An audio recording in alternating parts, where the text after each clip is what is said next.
probably going to show its nice, pretty face back again and make you guys cry. I mean, be excited. All right, so let's look. What do we get? Hypothesis test with means. So a lot of this stuff's going to look very similar to what we've already talked about before. Please stop me and ask questions. You may remember from the notes on Friday, that Friday before the snow hit, that we started using what we call the T test or the T distribution. So we had to have degrees of freedom and that kind of stuff. That's going to come back up today. So if you remember that a little bit, you should be fine. If you have no clue, then hopefully this will be a good enough review to kind of get you back into that mindset. So we're at the very last page in your notes, hypothesis test with means one sample. Anybody notice that it just says one sample yet? Anybody think that we're going to do more than one? We're going to do two. So Matthew looked excited when I said, yay, Mr. G, why did we take this class? Yay. All right, so I don't know why we sit here and do too much of this, but basically this is the type of question you can answer with a hypothesis test with means. I'm just going to skim through this. A government agency has received numerous complaints that a particular restaurant has been selling underweight hamburgers. The restaurant advertises that the patties are a quarter pound or 4 ounces. So how can you tell if they're underweight? You take a sample, you find the average of that sample. How do you know if this average is what you expect to happen or it's unlikely? Guess what? We do a hypothesis test. There you go. See how fancy that was? So that's basically what you would do with these types of things. You don't have to answer that question. That'll come up later. But basically, you're going to see today and on Thursday, confidence intervals and hypothesis tests, they're like best buds. They really do the exact same thing, just from a different direction. So if you're testing a sample you have, you're doing a hypothesis test. If you're predicting on what your sample should be, you're doing a confidence interval, but they're both the same thing. All right, so steps for doing a hypothesis test. These are all reviews. Always, always, always don't forget your assumptions. You guys are doing great on this, like I am. I'm really impressed with everybody overall is writing out all 3 steps for the assumptions. Like last year, it was hit or miss if people were doing it because I must have not done my job well. This year, you guys are like knocking that out of the park. Just don't forget your labels, but otherwise everything is looking really good on these, so keep up the good work. Don't forget to write out your hypothesis. This is typically your first step. We're now using the little average symbol for these, not the little letter P like we've been using. So in this case, your null or H0 is going to be what it's equal to, and your HA, just like before, is going to be less than, greater than, or not equal to something. Again, you define it, where U is or mu is the population mean of whatever. So that's still going to be there. You need to define your variables. And then you're going to calculate your statistic. Remember, this time, we're going to have to make the decision, are we doing Z or are we doing T? So we're going to review when we do each, in case you forgot. You'll find your p-value. You're going to compare it to your alpha. And then remember, with these averages, you have to have degrees of freedom. Okay, so it's n minus 1 is going to come back. So I know we only talked about this one day, so today's kind of like a review of that as well. And then don't forget to write your statement or conclusion at the end. If it's less than alpha, you reject it. There is enough evidence. If it's greater than alpha, you fail to reject it. There's not enough evidence. Okay? What are you rejecting and what are you failing to reject? You're rejecting or failing to reject the original one. So this one right here, in case you guys are still confused, this is the one that you're saying is good enough or is not. If there's evidence to suggest this one sucks, then you do this one. That's basically what's happening. If there's not enough evidence, you continue with this one because you haven't proven that it's wrong yet. All right, how do we prove that it's wrong? The whole idea behind the hypothesis test is we find an average or a proportion, depending on which one we're doing, that's so far away from where it's supposed to be that something's weird. That's really the whole idea behind everything we've been doing.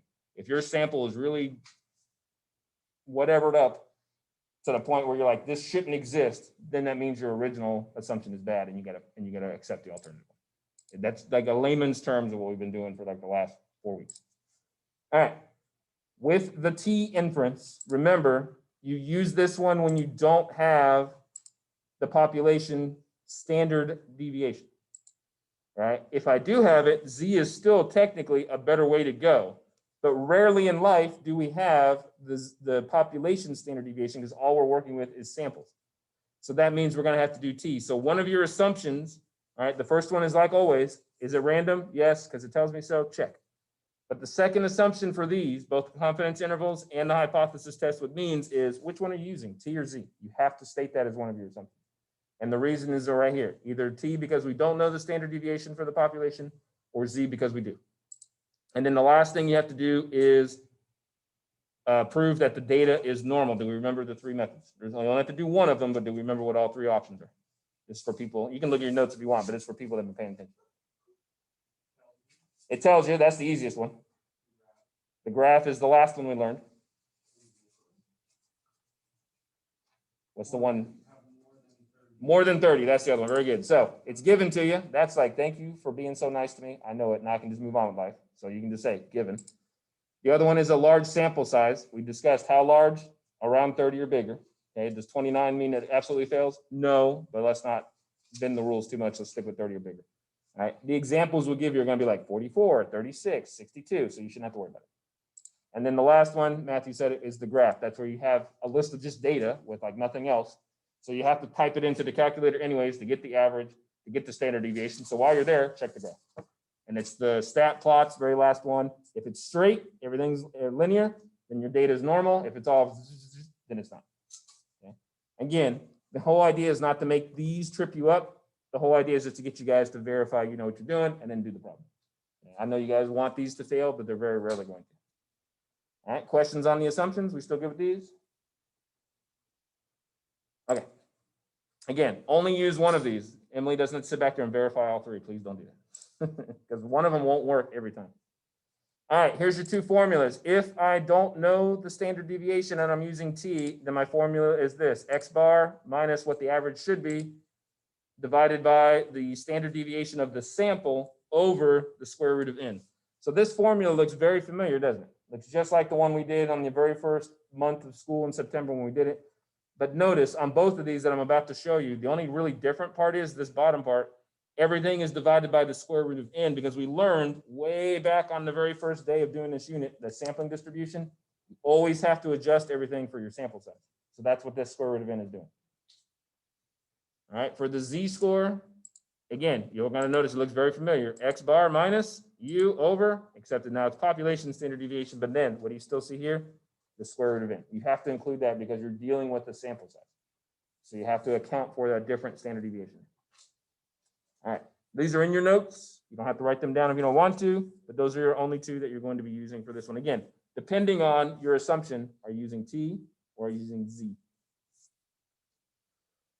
All right.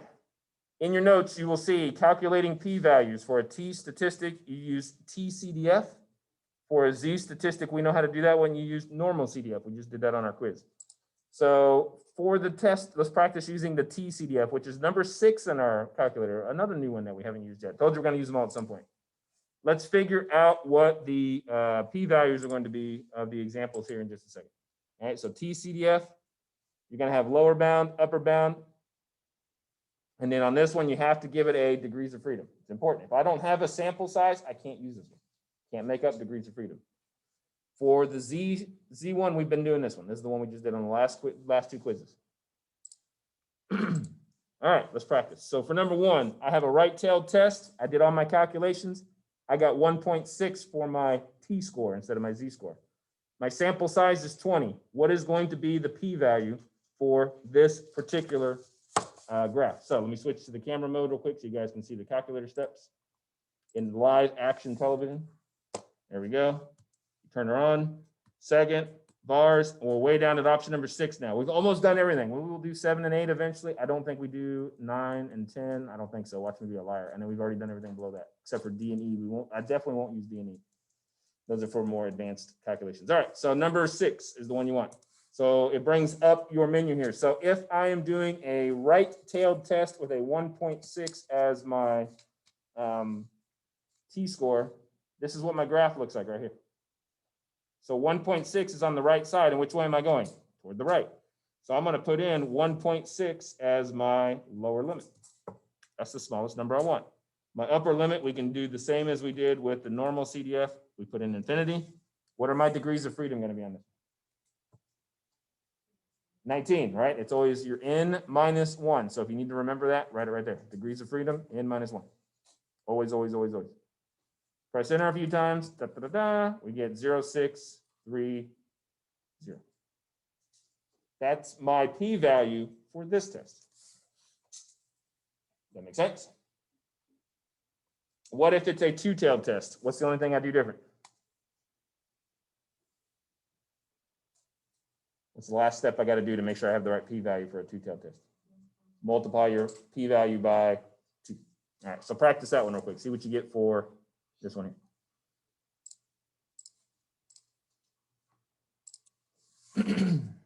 You don't have to draw the graph. Daniel asked a great question. How do I get the graph and the thing? You don't have to draw the graph. It is there for your guys' benefit.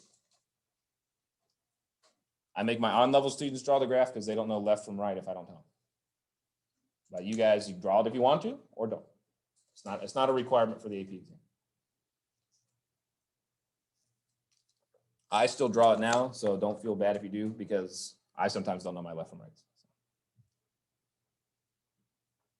All right, so for the two-tailed test, you put in 2.3 is your lower limit. Upper limit should be infinity. What are your degrees of freedom on 25? They're going to be 24. You're going to get 0.0152. What do you do when it's a two-tailed test? Multiply it by 2. We okay with this? All right, so nothing really different than using the one that we've been using. It's just now it's with a T instead of a Z, but the process is exactly the same. All right, if you're stuck or you have questions, stop me, but otherwise I'm gonna keep moving. All right, so here's the part where, and this is the first class today that didn't ask this question. Number 5B on your homework asked you what confidence interval you should use with the alpha being whatever it is, 0.01, right? A lot of people ask me questions about today. This next set of slides will help clarify it a little bit better. So like I've been kind of saying, confidence intervals, confidence levels, whatever, and hypothesis tests, they're kind of like related. They go hand in hand, they work with each other. So if I'm doing a confidence interval at 90%, and I'm going to do a one-tailed test, what significance level am I going to be looking at when I do my hypothesis test and decide to either reject or fail to reject my data? Well, let's look at this graphically for a second, then you guys will be able to figure out the other two here at the bottom. So here's my normal curve. Everything's built off of this. This is the whole reason why we test everything being normal. A 90% confidence interval is kind of like, I'm going to be somewhere in this ballpark, right? 90%. So how much data is left over that I'm not sure about? 10%. So 100 minus 90. You don't have to do this every time, but this might help you guys see what's going on. 10%. This 10% is equally distributed amongst all of the data left in the graph. So we have to divide this by 2, and that means 5% is over here. And 5% is over here. Well, I'm doing, in this case, a one-tailed test. Either I'm doing it on this side or I'm doing it on this side. So if I'm only checking one side of the graph, how much area am I looking at for my rejection region? I'm only looking at, in this particular case, very good, so whoever said it, 5%. So alpha for this one on a one-tailed test is 5%. If it was a two-tailed test, what would my alpha be? 10%, because now I have two areas of 5% that I'm looking for as being rejected. So with this in mind, see if you can do the next two. I'll put the answers up in just a second. What is my alpha going to be at a 96% confidence interval on a two-tailed test? What's my alpha going to be on a one-tailed test at 97%? This will make question 5B in your homework make a lot more sense if you didn't get it the first time.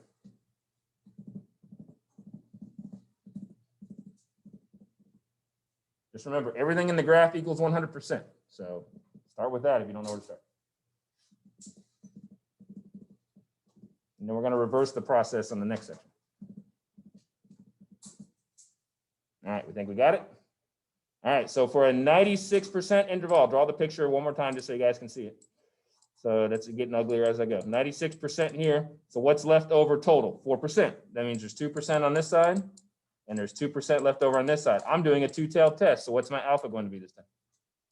What did you guys get? 4? Because both of them are in play. Yes, very good. What about the 97% with one tail? You got it, Miss Danielle, 0.015. Because I'm only doing one of the sections that's left over. There was 3% total, 1.5% for each side. Very good. You guys got it. Is this kind of making sense? Are we seeing how these are all kind of fitting in together? The puzzle's getting a little more clear. So this whole time when you've been doing one or the other process, you're really doing the same thing. You're just going from the other direction. All right, let's flip this. Let's see how good your brain's working today. Let's go this direction. So I'm now going to give you the significance level, the alpha, and I want to do a two-tailed test. So what confidence interval am I allowed to do on the first one? Well, one more time, if we're looking at the graph here, I want a total of, in this shaded region here and here, I want a total to equal 10%. So how much do I have left over to play with if I'm doing a two-tailed test? Almost, not quite, 90. All right, what if it's a one-tailed test? Well, then I only focus on that area on that one side. So alpha has 1% left over on the one side, which means there's another 1% I'm not using. So how much is left for both of them? 98. That makes sense? All right, try the other two. If it doesn't make sense yet, stop me and we'll try to work it so it does. This will, again, help you answer 5B in your homework on the hypothesis test homework worksheet number 3. This is the only class that didn't ask me for it, so I didn't know if you guys had questions. Every other class, the first thing they ask, this is G. Is that going to be on the quiz? Does that mean that in example 1, each one of the sides is 0.05? Or not example 1, but yes, like the first yes. thing you have here on the Yes, page? yes, you are correct on that one. Yeah, exactly right, Matthias, because your total alpha is right here that you're going to be testing at. So I'm going to be doing two-tailed at 10%. So that means I'm going to be checking both sides with a total of 10%.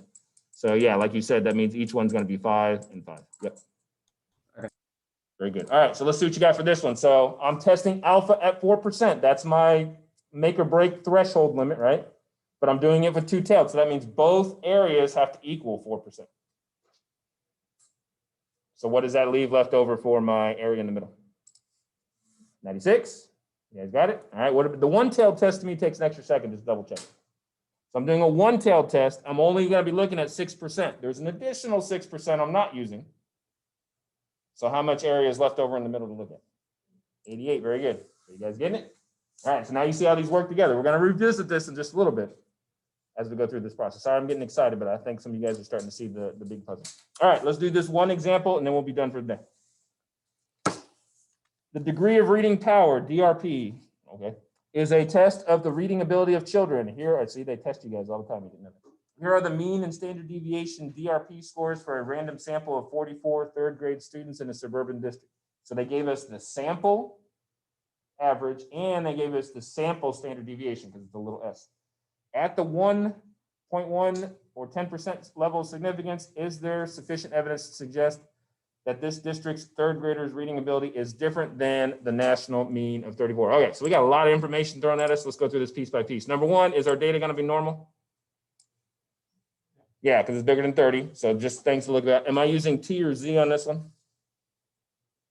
A T, because this is the sample standard deviation. And what am I going to be using for alpha? Bada boom, there it is right there. And is this going to be a greater than, less to, or not equal one? Not equal, right? Because what's it say down here? Different. So it's going to be that one. So it's a two-tailed test.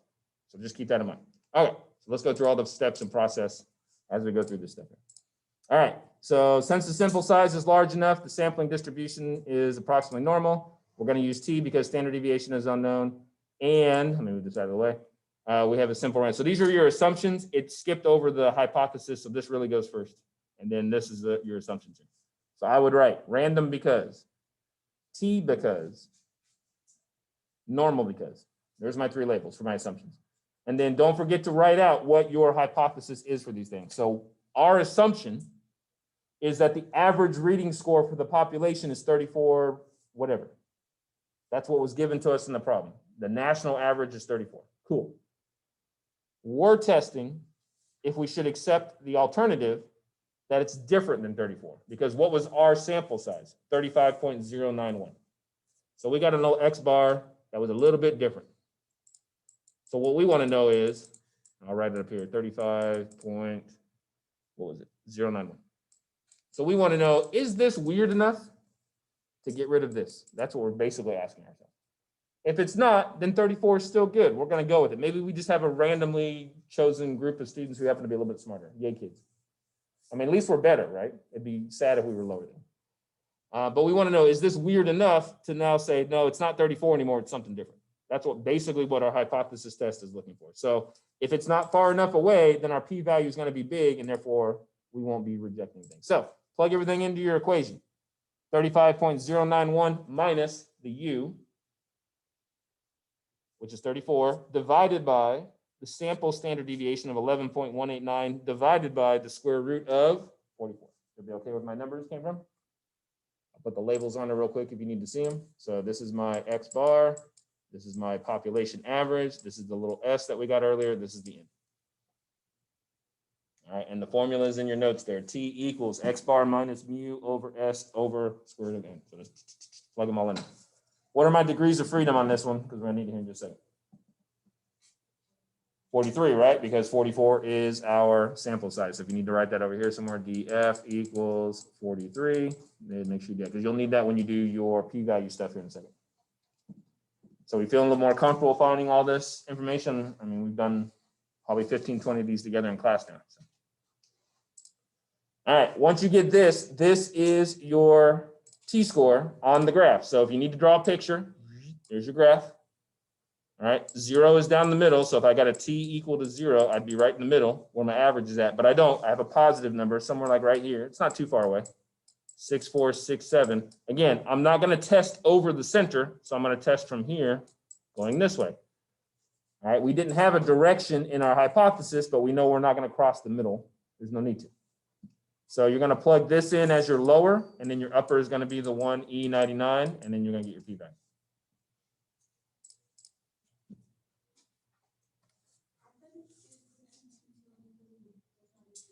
Yeah, it's two-tailed, but once you figure out that one direction, you multiply by 2.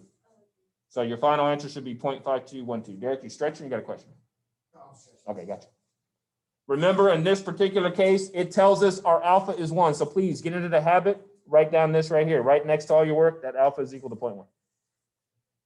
I'm not going to take off points or anything for that this time because we didn't really emphasize it, but that's a good habit to get. Now you don't forget. You need to know what is your alpha. Just put it right there next to all your p-value stuff. So based on the fact that we got 0.5212, what are we doing with this? We rejecting or failing to reject? We're failing to reject because our sample is very common. 52% of the time we should get this example. Remember, we're drawing things out of this pocket of 34. It's saying what you got is very likely, statistically. So we're going to fail to reject the original hypothesis, meaning we're going to continue with 34 being our average, even though we got 35. So now you write your conclusion. There is not enough or not sufficient evidence to suggest that the true mean reading ability is different than the third grade. I'm going to run like 2 minutes late, so hold on just a second. Are we okay with these steps? Any questions here, confusions? Are we starting to feel comfortable about this? You guys look like you're doing okay. I know I'm probably wearing you out with the questions, but I just want to make sure. Okay. Anybody still writing?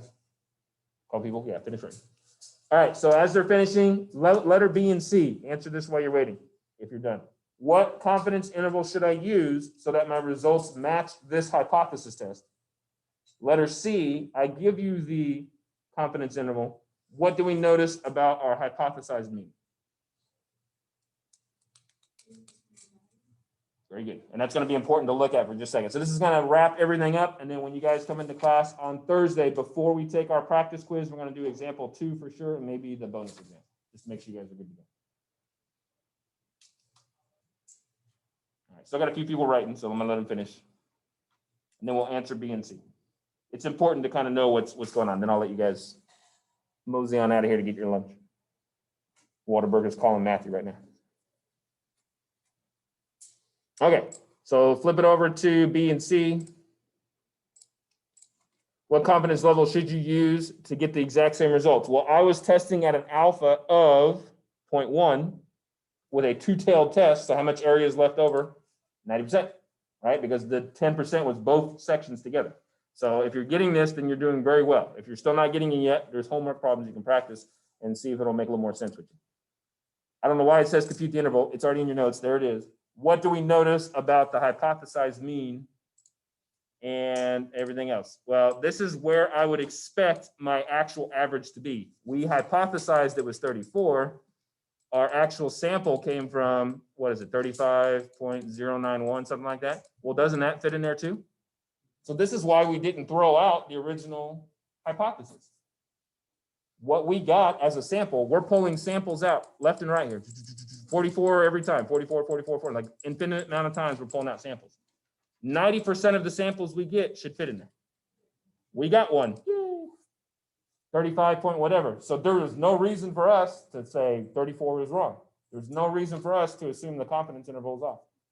So this is what your hypothesis test does from the other side. It takes the confidence interval that already exists and says, does your sample fit in it or not? If your p-value is really small, that means your sample is way out here in BFE somewhere, and it shouldn't happen.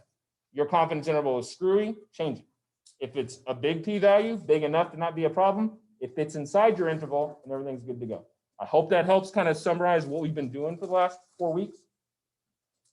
Because we've been going back and forth, and if you've made the connections, great, and if you haven't, no biggies. Practice some of the homework. Somebody asked about the due dates.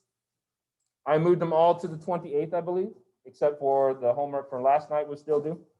So the rest of the homework, you got the rest of the week to finish. The last grades, just so you know that go in the grade book, is the quiz you took today and the homework you turned in last night. Everything else from this point forward goes on the next 9 weeks. So that includes the test. All right, you guys have a good day. If you got questions for me, don't hesitate to ask.